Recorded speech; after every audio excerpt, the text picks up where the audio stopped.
Thank you for tuning in to Professor Choi's channel. It is now April 2020, and I thought I would provide an update on the unemployment report that was just released a few days ago. So we get an unemployment report every Friday, first Friday of the month, unless the first day of the month is the first Friday of the month, and then we would have to wait until the week after that. Now luckily, this particular Friday was not the first day of the month, so we got an unemployment report for the month of March. The unemployment report for the month of March was not pretty. The economy lost at least 701,000 jobs seasonally adjusted during the month of March. The new official unemployment rate in the US is now 4.4%.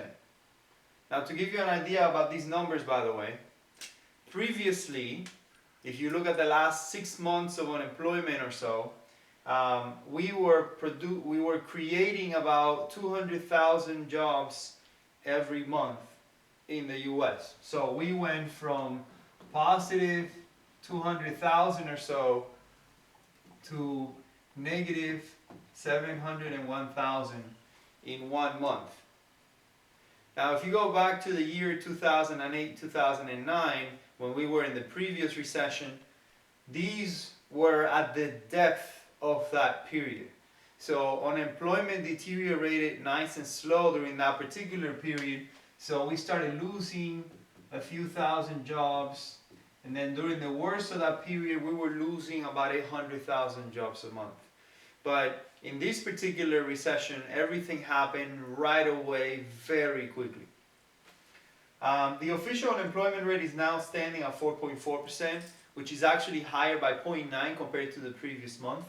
So we went from around 3.5% unemployment to now 4.4% unemployment. Now, believe it or not, it's actually worse than these numbers.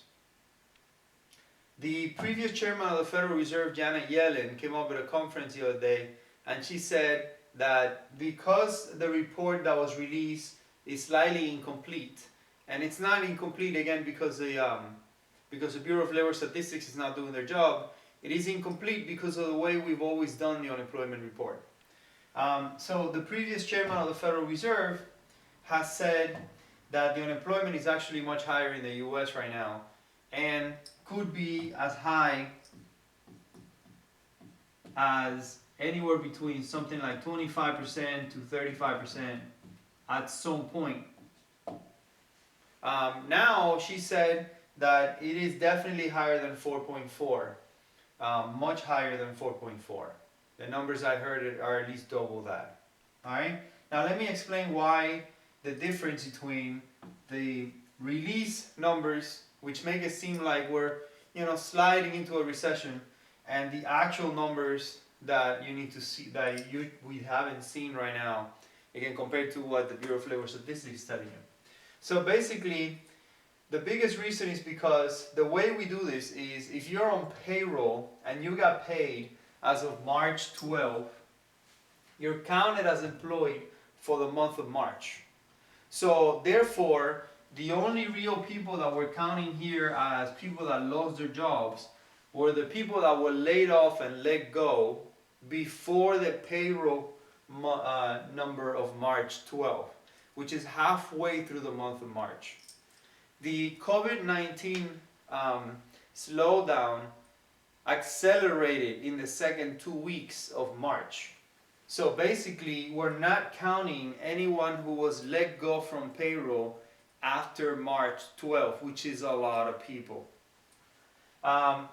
So the issues for COVID-19 got worse in the second half of March, and those numbers are going to show up on the next unemployment report, but we got to wait a whole month to get that unemployment report. So the actual unemployment right now in the economy is much worse than these numbers are telling you.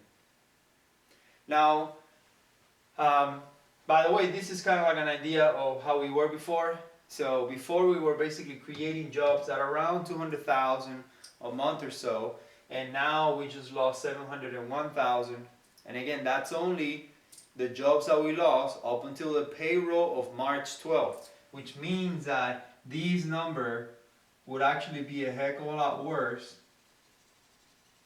if we include anybody who got let go after the March 12th payroll, which is halfway through March.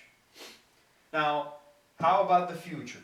Because I keep getting this question from students. Well, to understand the future, I want to ask yourself a question. Imagine that tomorrow, experts come up on TV and say, hey, the virus is gone. Go back to normal.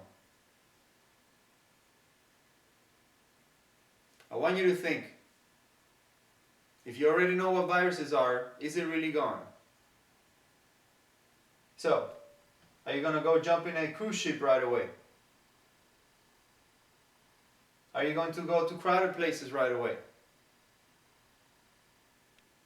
If the answer to a lot of these stuff is no, then I think you ask yourself a question. So, is this recovery going to be fast? Probably, but is it going to be the same as it was a couple of months ago or 3 months ago?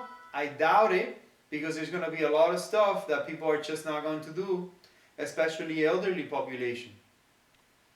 The recovery will depend on the science, and a lot of this stuff you cannot speed up. In other words, we cannot create a vaccine that is unsafe for people and just put it out there because it might kill people instead.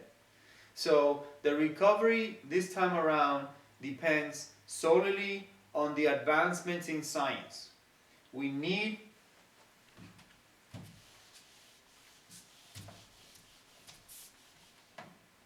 a vaccine,